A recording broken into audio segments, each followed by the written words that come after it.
Irmãos, graça e paz, amém?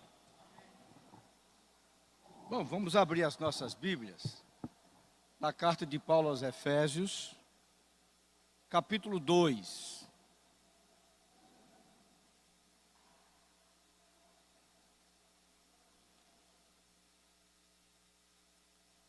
Efésios, capítulo 2, nós vamos ler do versículo 1 até o versículo 10. Portanto, antes da leitura, deixa eu fazer aqui um encaminhamento sobre a carta de Paulo aos Efésios. A carta é escrita por Paulo. Paulo estava preso quando a escreveu, por volta mais ou menos do ano 60. O objetivo da carta é descrever a igreja que foi concebida por Deus na eternidade, plantada no tempo e no espaço da história, através do Evangelho, que é poder de Deus. Aí Paulo, quando escreve a carta aos Romanos, ele descreve muito bem esse Evangelho. E Paulo vai se referir a esse Evangelho, a pessoa de Jesus. Há um propósito de Deus para a sua igreja, e a igreja só é completa em Cristo, com a sua presença manifesta do Cristo que está vivo e que está no meio da igreja. A carta tem 6 capítulos. Os 3 primeiros são teológicos, enfatizando a doutrina do Novo Testamento como fundamento da igreja, enquanto os 3 últimos são práticos e focalizam o comportamento dos cristãos. A carta é endereçada aos santos e fiéis em Cristo Jesus, que vive na cidade de Éfeso, capital da província romana da Ásia Menor, atual Turquia. O evangelho chegou a Éfeso provavelmente através de Priscila e Áquila, um casal de exponencial talento. A carta é um resumo bem elaborado das boas novas do Evangelho e a revelação da ordem de Deus também para os nossos dias. John Mackay revela a sua paixão a essa carta nos seguintes termos: ela é a essência destilada do cristianismo. A carta traz uma ordem de reconciliação ao invés de alienação, de paz ao contrário de guerra, e vida ao invés de morte. Em uma outra ocasião nós trabalhamos com os irmãos o primeiro capítulo, por isso que eu estou repetindo, porque com certeza alguns de vocês não estavam aqui naquela ocasião. Aí o capítulo 2 é o que nós vamos ler. Aí vamos fazer a leitura alternada. Eu vou ler os versículos ímpares e depois os versículos pares. E após a leitura, nós convidamos nosso irmão presbítero Emílio para nos conduzir a Deus em uma oração. O texto diz assim: Ele vos deu vida, estando vós mortos nos vossos delitos e pecados.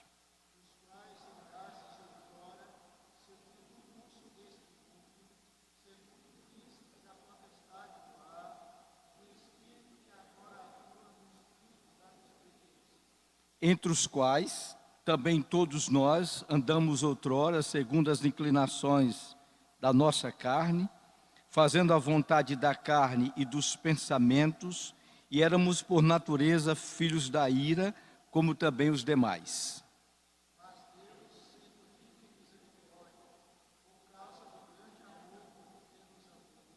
E estando nós mortos em nossos delitos, nos deu vida juntamente com Cristo, pela graça sois salvos.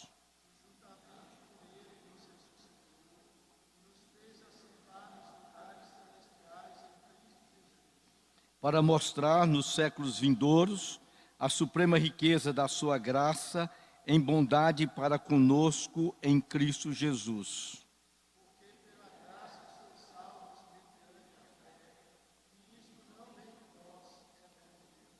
Não de obras, para que ninguém se glorie.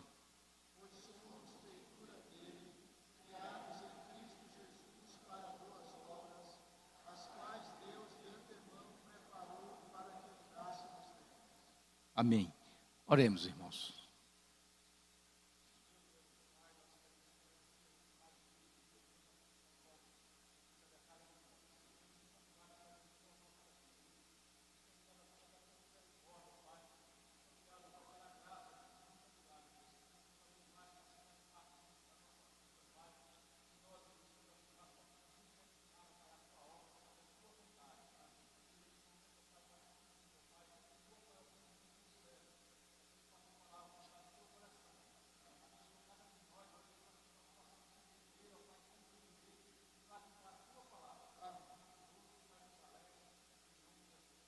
Amém.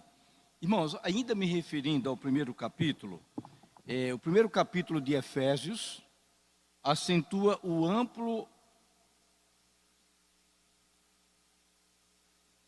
Efésios, continua em Efésios, certo? Efésios capítulo 2, certo? Efésios capítulo 2, eu estou ainda fazendo uma referência ao primeiro capítulo para poder fazer um link sobre o que eu quero tratar com os irmãos na manhã de hoje. O primeiro capítulo acentua um amplo alcance do plano de Deus, que inclui o universo e estende-se a todos de eternidade a eternidade. Na ocasião, nós tratamos da bênção, e aí chamamos de bênção passada, porque é a bênção da eleição. A Bíblia deixa bem claro que todos nós fomos escolhidos, Deus nos escolheu antes da fundação do mundo, antes de existir qualquer coisa, antes de Deus pensar nesse descanso que o pastor falou hoje, Deus já havia nos escolhido e havia um plano para nós. A bênção presente é a bênção da adoção. Aí nós fomos redimidos, os pecados foram perdoados e aí nós nos tornamos filhos de Deus. E a bênção futura é que há uma garantia, fomos selados pelo Espírito Santo até o dia do resgate da sua propriedade. Já o capítulo 2, que é o capítulo que nós acabamos de ler, aí você permanece com a sua Bíblia aberta, porque nós vamos voltar ao capítulo em várias ocasiões, mostra a história desse plano de vida do povo de Deus, por meio de uma ressurreição espiritual. O parágrafo todo, esse que nós lemos de 1 a 10, é uma espécie de biografia espiritual, contando como nós éramos antes de conhecer o Evangelho de Cristo e o que viemos a ser na pessoa de Jesus, no propósito de Deus, em realizar tão extraordinária transformação.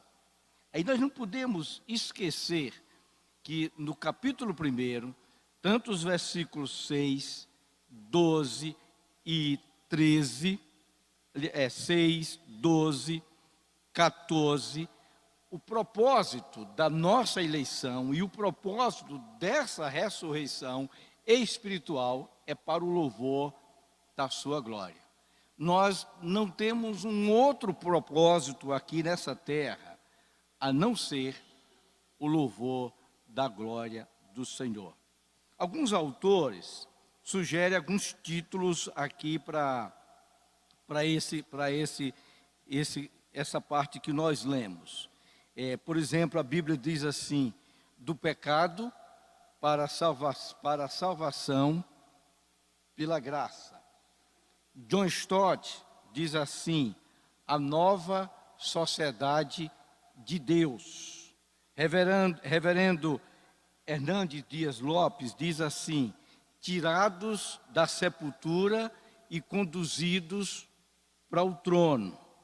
E aí nós, na verdade, queríamos trazer com o tema o elevado propósito de Deus para o seu povo.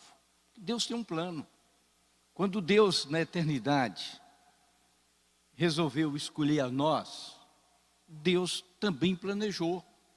Aí Deus planejou a morte de Jesus, Deus entendia e sabia da condição espiritual em que todos nós nos encontrávamos, e John Stott vai chamar essa condição da condição pré-cristã, antes de nós tomarmos o conhecimento da nossa eleição, certo?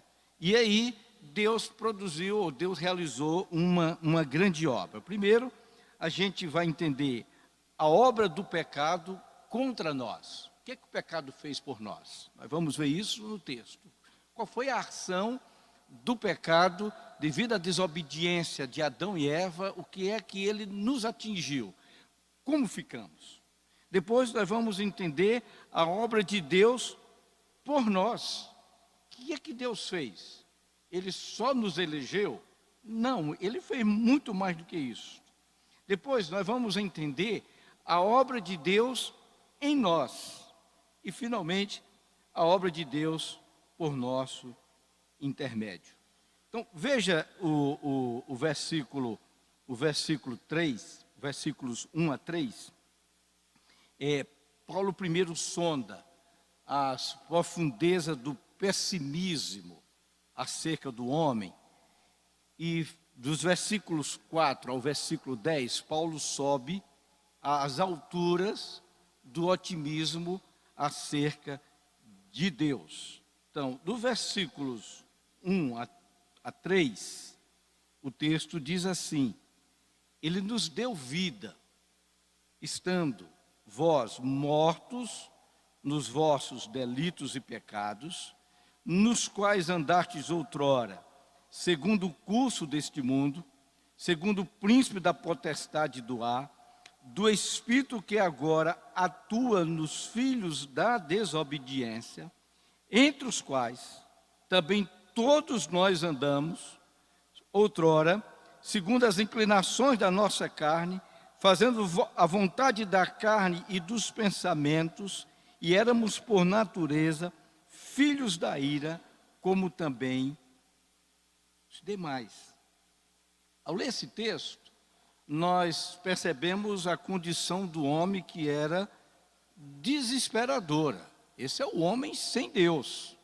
Essa é a situação de todo ser humano que não tem Deus.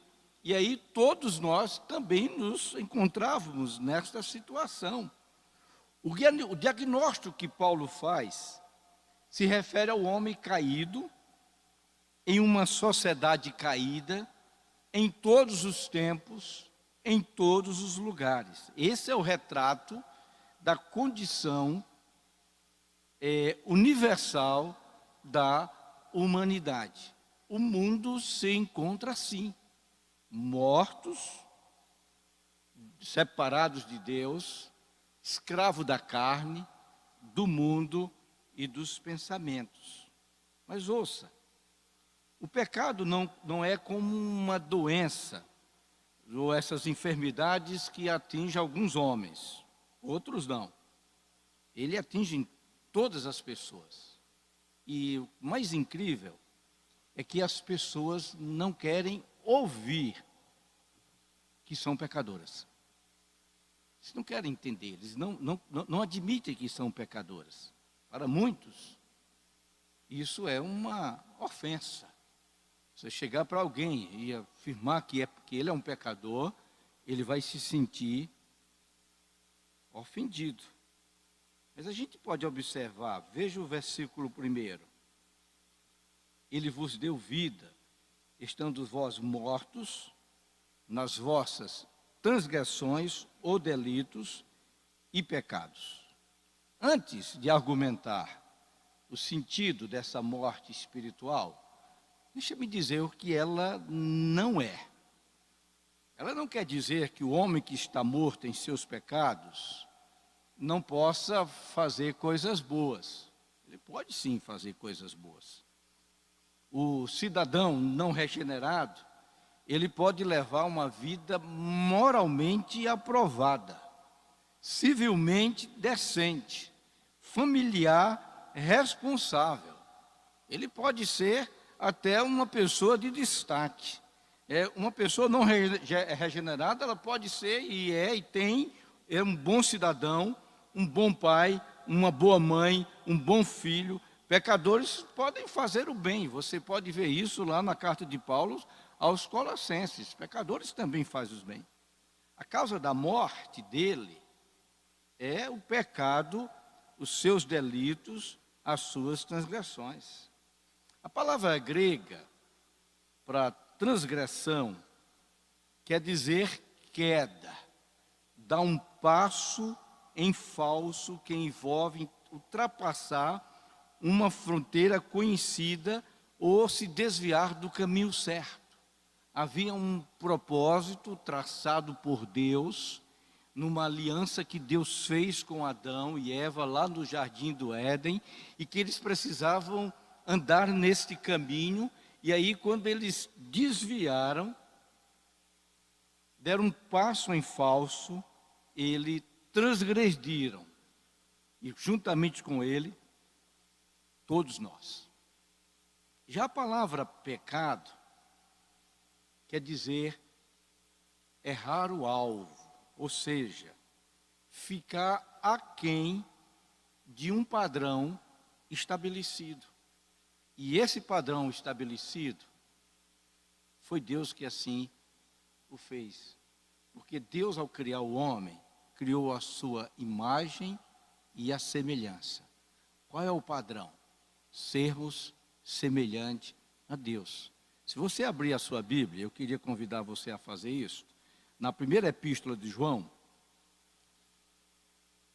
no capítulo 4, versículo 17. Especialmente a parte final, mas podemos ler o texto todo. Veja o que diz o texto. O texto diz assim: nisto, está falando sobre que Deus é amor. Nisto, em nós é aperfeiçoado o amor, para que, no dia de juízo, mantenhamos confiança, pois, segundo Ele é, também nós somos neste mundo. Assim como é Deus, assim como é Jesus, nós devemos ser neste mundo. É esse o padrão. Por que nós perdemos o padrão? Porque nós demos um passo em falso, em direção a um caminho que havia sido traçado, deixamos de acertar o alvo, certo? Aquilo que deveríamos ser.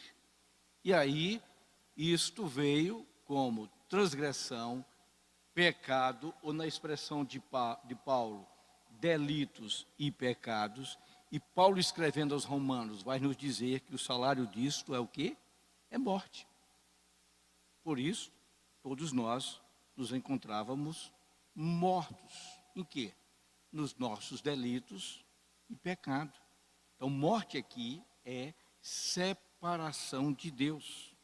Da mesma forma que a morte física separa o corpo da alma, a morte espiritual separa o homem de Deus, a fonte de vida.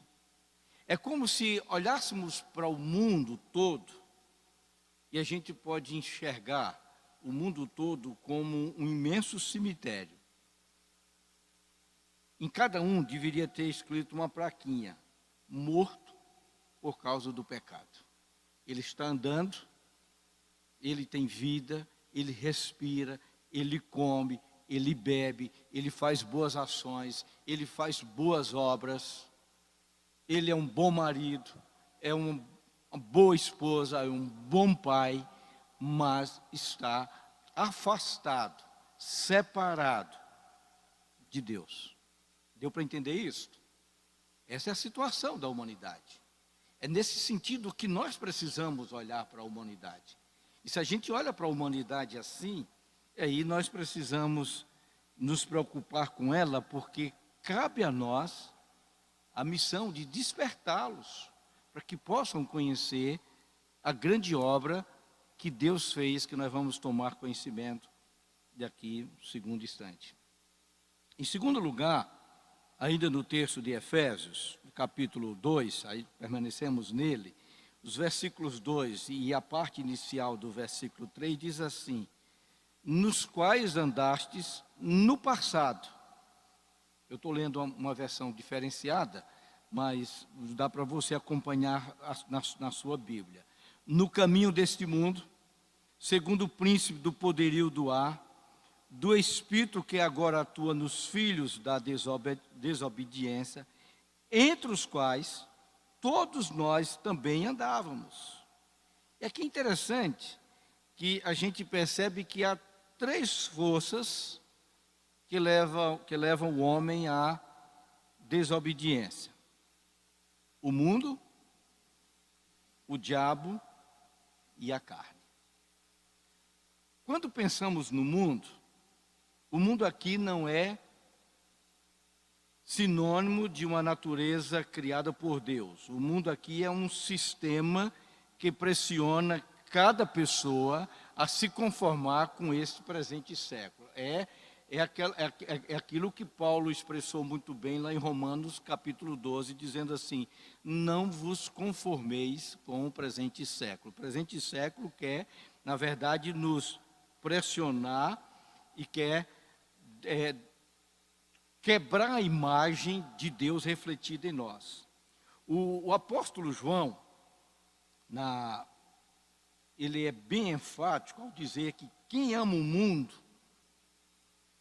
não pode amar a Deus.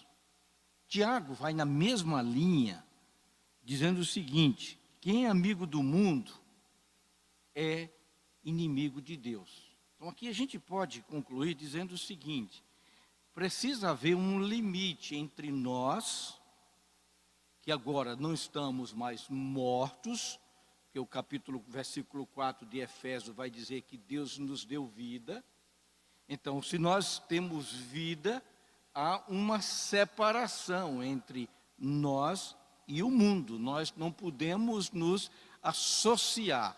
E aí precisamos entender que sempre que os seres humanos são desumanizados, como é que eles são desumanizados?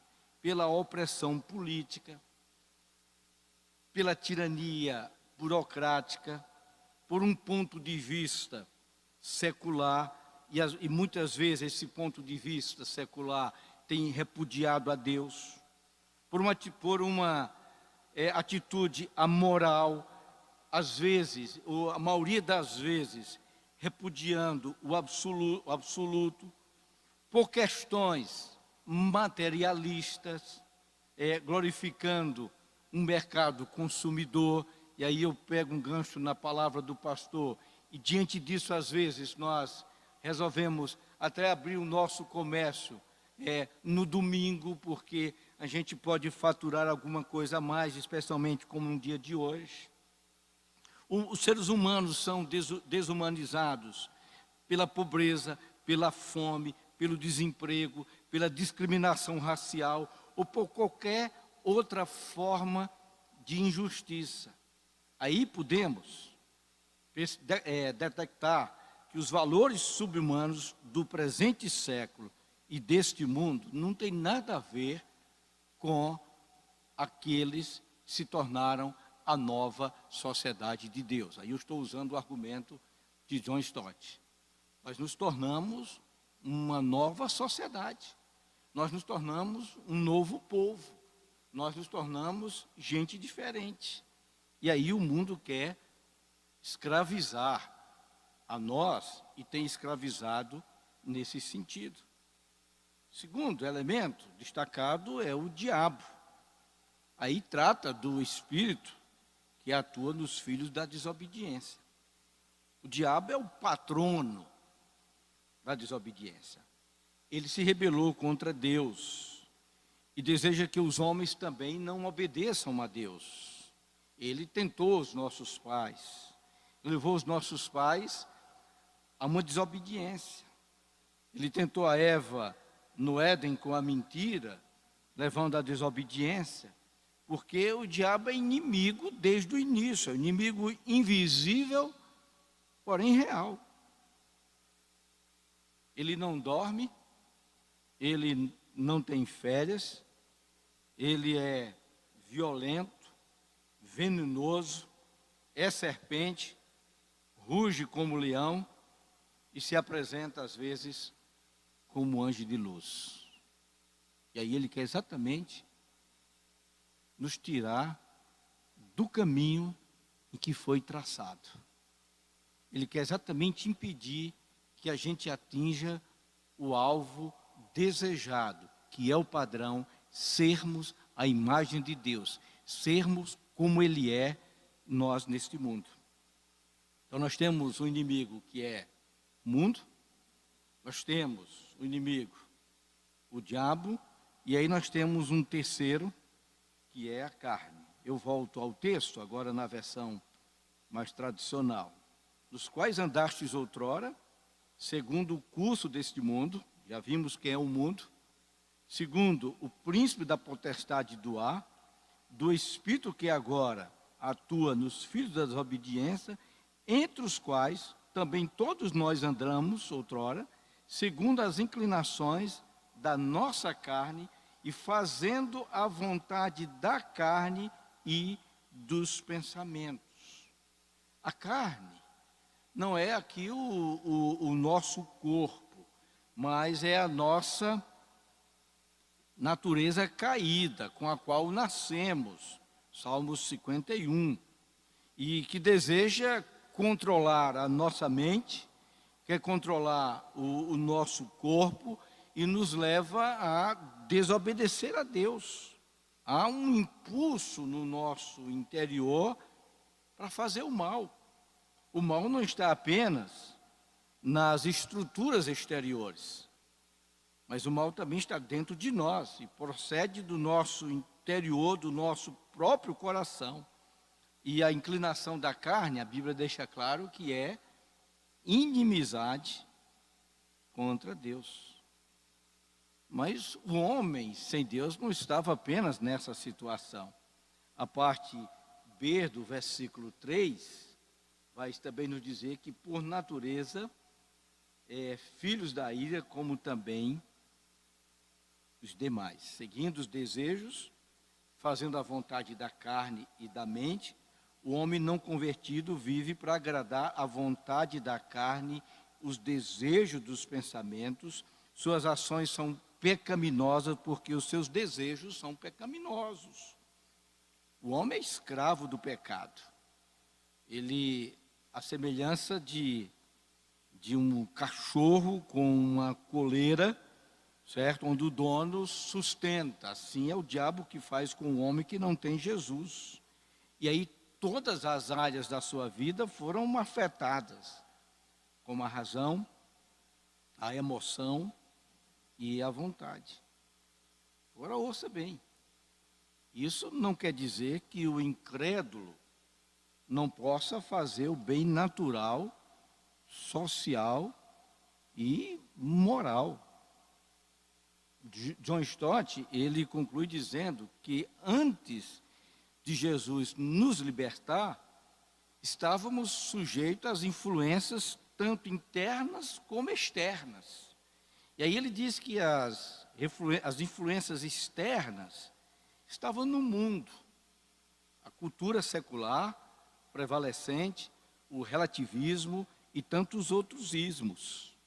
Mas já a questão interior estava na carne, ou seja, na nossa natureza caída. E além desses dois, operando ativamente por meio dessas influências, havia aquele espírito maligno, o diabo, o príncipe do reino das trevas, que nos mantinha num cativeiro. E aí a gente olha e diz assim: pecador não nutre interesse nenhum por Deus. Não nutre mesmo. Nessa situação, ele não tem como se interessar por Deus. Mas há um quarto elemento. O quarto elemento diz que, por natureza, nós estávamos condenados. Que éramos, por natureza, filhos da ira. O homem não convertido, por natureza, é filho da ira. É pelas obras, ele é filho da ira e também é filho da desobediência. Pessoa que não tem Jesus, pessoa não salva, está condenada. Você pode ver isso lá em João capítulo 3, versículo 18. Afastado de Cristo, o homem está morto por causa do pecado, escravizado pelo mundo, pela carne, pelo diabo, além de tudo isso, debaixo da ira de Deus. A ira de Deus é a sua reação pessoal frente a qualquer pecado, a qualquer rebelião entre ele.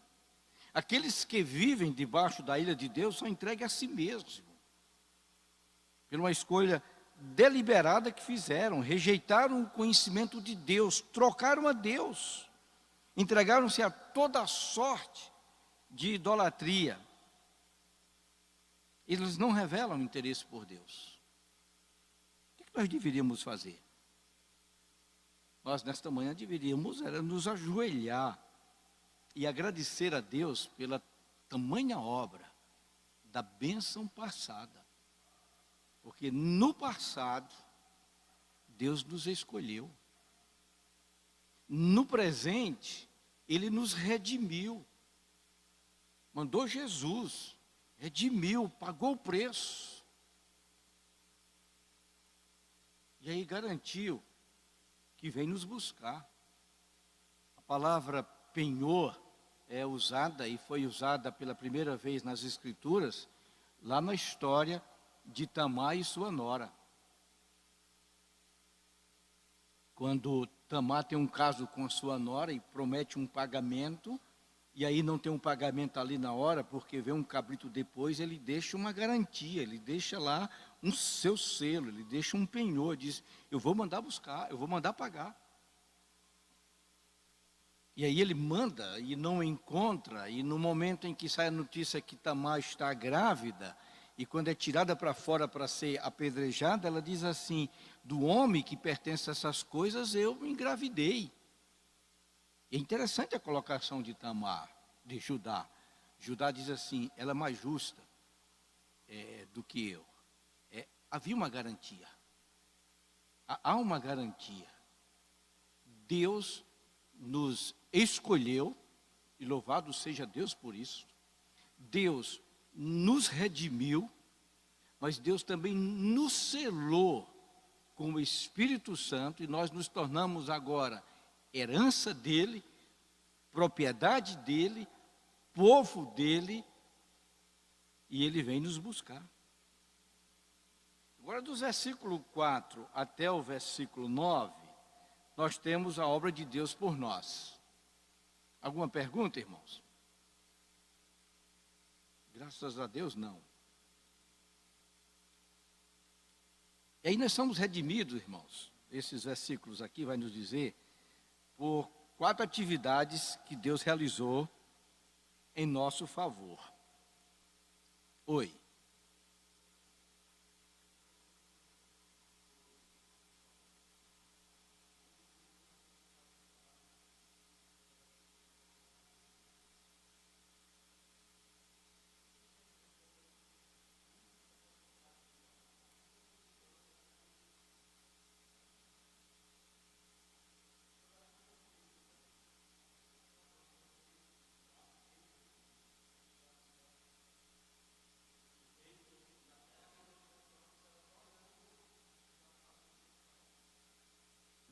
Na verdade, há um poderio do diabo mesmo, certo? É o seguinte, não existe aquela situação que você, eu vou tentar trazer isso para o campo do futebol aí, que todo mundo gosta. A gente sabe que alguns times que estão no campeonato, no campeonato brasileiro Série A, não tem condições nenhuma de chegar à final, incluindo o meu Ceará. Não tem condições nenhuma. Mas está lá, está lutando. Ele está lá, ele não vai desistir. Não é porque perdeu ontem para o Goiás que vai jogar a toalha. O diabo sabe que não tem condições nenhuma de manter o seu poder, porque ele já foi derrotado na cruz. Derrotado na cruz. E o diabo sabe o poder que a igreja tem.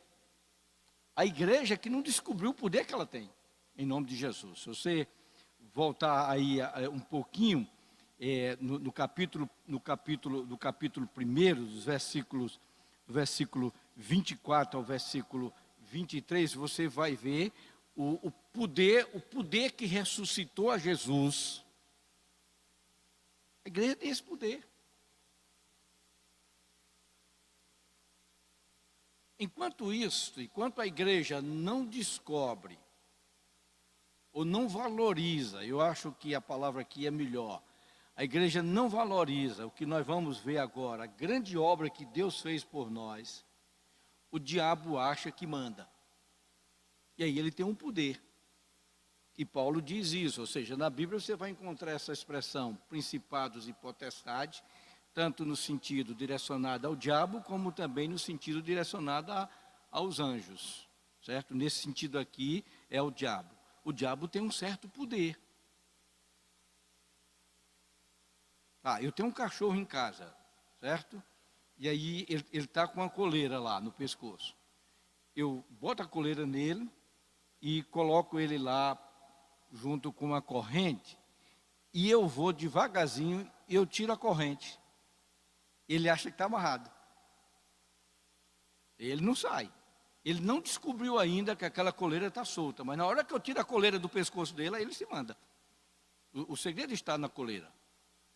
Ele ainda não descobriu o poder que ele tem, que aquela coleira não tem poder nenhum. O poder que tem é uma corrente que o sustenta. Mas como ele já foi condicionado de tentar partir a corrente e sustentar, aí ele entendeu que com aquela coleira, ele está preso à corrente. Então, o diabo fez o seguinte, o diabo tem uma certa ação, mas ele sabe que a ação de Jesus foi bem maior, mas ele tem um poderio, e aí ele está escravizando. Por quê? Porque muitos também se deixaram escravizar, e ainda não enxergaram a grande obra que Deus fez por nós, certo? E aí a gente pode ver, em primeiro lugar, a grande obra está aí no versículo 4. Deus nos amou. Mas Deus sendo rico em misericórdia, por causa de quê? Grande amor. Deus rico em misericórdia, pelo imenso amor que nos amou. Por natureza, Deus é amor. Mas o amor de Deus na relação com os pecadores se transforma em graça e misericórdia. Deus não é só amor, Deus é rico em misericórdia, Deus é graça. E essas riquezas tornam possível a salvação do pecador e a derrota do diabo. Nós somos salvos pela misericórdia e pela graça de Deus. Tanto misericórdia como graça vem a nós por meio do sacrifício de Jesus na cruz. Foi na cruz, foi no Calvário, que Deus demonstrou seu repúdio ao pecado e seu amor pelos pecadores. Foi na cruz que Jesus disse, toda obra, tudo está consumado. Foi na cruz que ele pagou o preço. Foi na cruz que ele derrotou o diabo e expôs em praça pública para a vergonha dele. Só que o diabo não se deu por derrotado. E ainda hoje ele tenta exercer o seu poderio. Ao ressuscitar Cristo, Deus demonstra a suprema grandeza. do seu poder. Você pode ver isso, já citado, no capítulo 1, versículo 19 a 22. Então, Deus nos amou. E aí é o coração da Bíblia, João 3,16. O que é que diz João 3,16? Porque Deus amou o mundo de uma maneira especial, que deu seu único filho. Para quê? Que todo aquele que nele crê não pereça, mas tenha o quê? Vida eterna. Essa é a grande demonstração do amor de Deus, exatamente a mensagem da cruz. Agora, como nós falamos, as pessoas que se encontram mortas nos seus delitos e pecados, não querem ouvir que são pecadoras. Para muitos, elas é uma ofensa. Aí a cruz se torna ofensiva. Porque a cruz ela vai entrar de confronto diretamente com o mal que domina grande parte da humanidade. Billy Graham afirma isso. O grande mal que domina a humanidade é exatamente o mundo e a sua secularização, o mundo que tem trocado os valores e princípios, o mundo que tem, alguém disse que o mundo tá virado, está de cabeça para baixo, o mundo está louco, a ponto de as pessoas não quererem mais viver, porque não experimentaram o amor de Deus. Mas não só o mundo. Paulo deixa claro que ao diabo há também os nossos desejos. E aí os nossos desejos, a nossa carne, quando se junta com a vontade de se vir ao mundo, aí o diabo vem e toma posse. O pastor Jeremias Pereira disse que é o seguinte: o diabo às vezes está andando aqui de lado com a gente, e a gente dá uma brechinha e ele senta no ombro. Aí você dá mais uma escapulida, ele põe a perna. Aí pronto, aí o negócio fica feio. Então é isso que o diabo tem feito. É esse o poder dele. Até enxergar a grande obra que Deus fez. Qual foi a obra de Deus? Deus nos amou. Deus só nos amou? Não. O versículo 5 vai dizer que Deus também nos ressuscitou. E estando nós mortos em nossos delitos, nos deu vida. Nos deu vida quando? Juntamente com Cristo.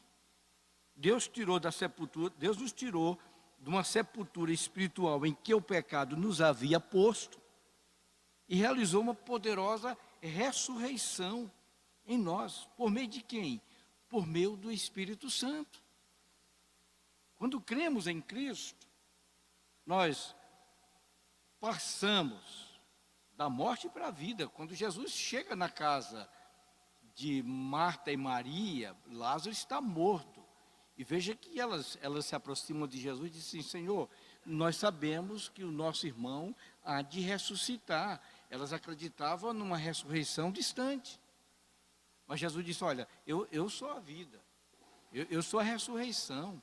Quem crê em mim, mesmo que esteja morto, viverá. Vem para fora, Lázaro. Lázaro ressuscita, mas nós entendemos que Jesus está dizendo o seguinte: quem crê em mim, que está morto espiritualmente, vai ressuscitar. E Paulo diz assim: estando nós mortos em nossos delitos, ele nos deu vida.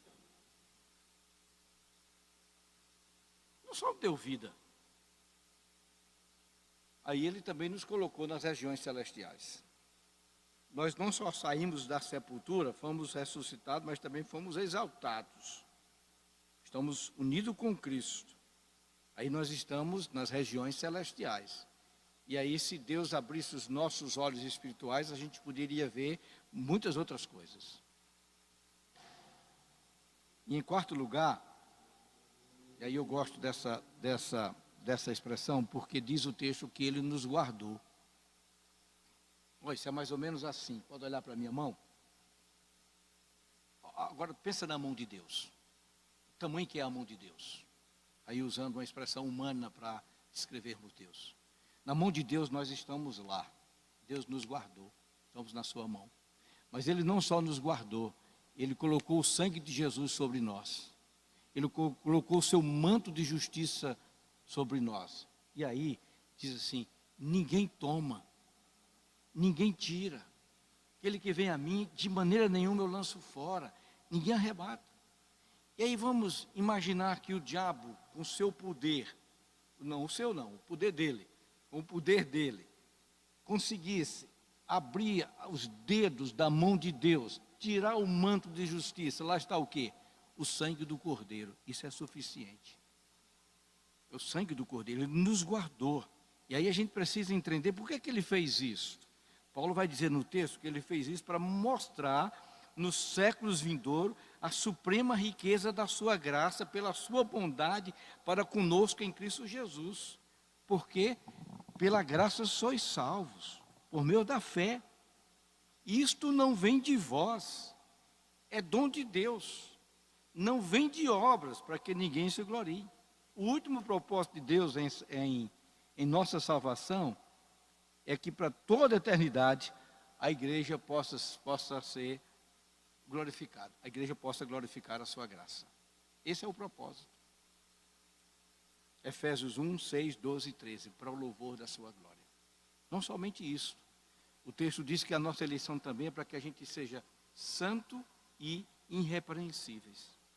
Agora ouça bem, a salvação é um presente, não é uma recompensa. Aí Paulo acrescentou duas negações que equilibram esse negócio. Primeiro, isso não vem de vós, é dom de Deus.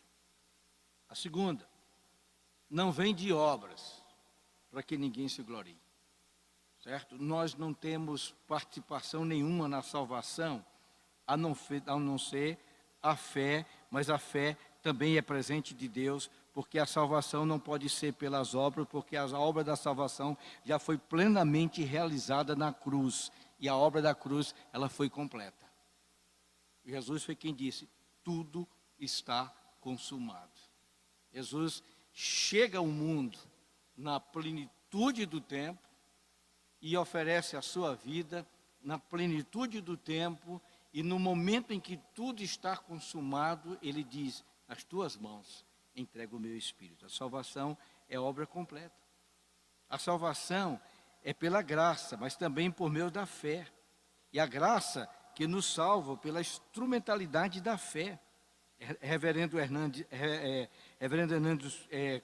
Guilherme comunicando isso, e assim, é importante ressaltar que Paulo não está falando de qualquer tipo de fé. Paulo não está falando numa fé histórica, de acreditar que Deus através de Moisés abriu o mar vermelho. Paulo não está falando na fé que Abraão teve. Paulo não está falando na fé de milagres. Paulo não está falando na fé dos passados. Paulo está falando na fé em Cristo Jesus, o Salvador, o Senhor, o Cordeiro de Deus. João Calvino ele diz assim, a fé traz a Deus uma pessoa vazia, para que possa ser cheia das bênçãos de Cristo. Então, 4 elementos contribuíram na obra de Deus. Para que isto? Ao invés do versículo 10, a parte A. Porque somos feitura dele, criado em Cristo Jesus para as boas obras. Somos feitura dele. A palavra grega para feitura é a mesma para poema. O que quer dizer? Somos uma obra que Deus está trabalhando. Ainda não estamos completos, por isso tenha paciência comigo. Estou concluindo, certo? Nós ainda não estamos completos, certo? Nós não estamos completos. A salvação, sim. A salvação é a nova criação de Deus. Não criamos a nós mesmos, nós não produzimos vidas em nós mesmos. A salvação é a obra exclusiva de Deus por nós em Deus. Reverendo Hernandes Dias Lopes, no seu comentário, diz assim: Deus está trabalhando em nós. Ele ainda não terminou de escrever o último capítulo da nossa vida. Seu propósito eterno não é só nos levar para a glória, mas transformar-nos na imagem do Rei da Glória. Aí eu volto a citar João 4,17. Assim como Ele é, também nós somos neste mundo. Você é o poema de Deus, certo? Deus está terminando a obra, portanto, há um caminho traçado, há um alvo desejado. Chegue lá, porque Deus nos predestinou para sermos conforme a imagem do seu Filho. Romanos capítulo 8. Deus está esculpindo em nós o caráter de Cristo, pelo poder do Espírito Santo. Paulo disse assim: sede meus imitadores, assim como eu sou de Cristo. O que Deus começou quando nós nos convertemos, continua na santificação, na consumação da gratificação, da glorificação. Um dia teremos o nosso corpo semelhante ao corpo de Cristo em glória. Agora, o mesmo poder que tirou você da sepultura, porque você estava morto dos seus delitos e pecados, você era escravo do mundo, do príncipe, da potestade do ar e também da carne. O mesmo poder que tirou você dessa sepultura e lhe deu vida espiritual, pode agora santificar a tua vida para que você possa ser, aqui em Garanhuns, e aonde Deus colocou você, um belo poema de Deus. O mundo precisa olhar para nós e ver Cristo em nós. O mundo precisa olhar para nós, igreja, e ler o que Deus fez. Deus trabalha em nós antes de trabalhar por nosso intermédio. Veja, Deus trabalhou 80 anos na vida de Moisés. Moisés viveu 120 anos. 40 anos ele achou que era o manda-chuva, era o top, sabia demais, estava pronto para ser o sucessor de Faraó. 40 anos Deus levou para o deserto. Estou lá para pastorear umas ovelhas, cheias de carrapicho, de bicheiras fedorentas, para ele descobrir que Deus era tudo. Moisés achou primeiramente que ele era tudo, descobriu que ele não era nada, depois encontrou e entendeu que Deus é tudo. Deus trabalhou 80 anos na vida dele. Deus trabalhou em José, antes de levá-lo para o trono. Aí nós conhecemos muito bem a história de José. Deus trabalhou em Davi, colocou no deserto, colocou para cuidar de ovelhas, fez um fugitivo, passou por diversas experiências, depois colocou no trono de Israel. O poema de Deus, que é a sua vida, está sendo escrito. E esse é o motivo da nossa eleição. Sermos santos, irrepreensíveis e para o louvor da glória de Jesus. E a última parte, a parte B do versículo diz assim: criados em Cristo Jesus para as boas obras, previamente preparadas por Deus para que andássemos nelas. Nós não fomos salvos pelas boas obras, mas para elas. É só pela fé que somos justificados. Mas a fé que justifica, ela não vem sozinha. John Stott, ele insiste em dizer isso, que antigamente nós andávamos em transgressões e pecado, nos quais o diabo nos prendera. Agora, nós andamos nas boas obras, conforme Deus eternamente planejou que a fizéssemos. No passado, nós estávamos mortos, andando segundo o curso deste mundo, dirigido por Satanás, realizando os desejos da nossa carne. Nós nos tornamos um poema de Deus, está escrevendo, trabalhando em nós, e preparou boas obras, para que a gente possa glorificar a Deus. Em primeiro lugar, elas são boas. Elas são boas em contraposição às obras inspiradas pelo diabo, pelo mundo e pela carne. Essas obras não devem ser vistas em nós para a nossa exaltação, mas para a glória de Deus. Mateus capítulo 5 nos orienta e diz assim, olha, quando deres uma esmola, não precisa a outra mão saber. Eu não preciso tocar uma banda, contratar uma banda, fazer uma festa, porque fiz um chafariz. Estou me inspirando a um prefeito lá do Ceará. Acaba gastou R$3.000 para fazer um chafariz e gastou quase 50 mil na festa. Eu não preciso disso. Nós não precisamos disso. Em segundo lugar, as obras são previamente preparadas por Deus. Enquanto o descrente anda segundo o curso deste mundo, o crente anda nas boas obras, obras que Deus preparou para ele de antemão. Isso quer dizer que Deus tem um plano para cada um de nós.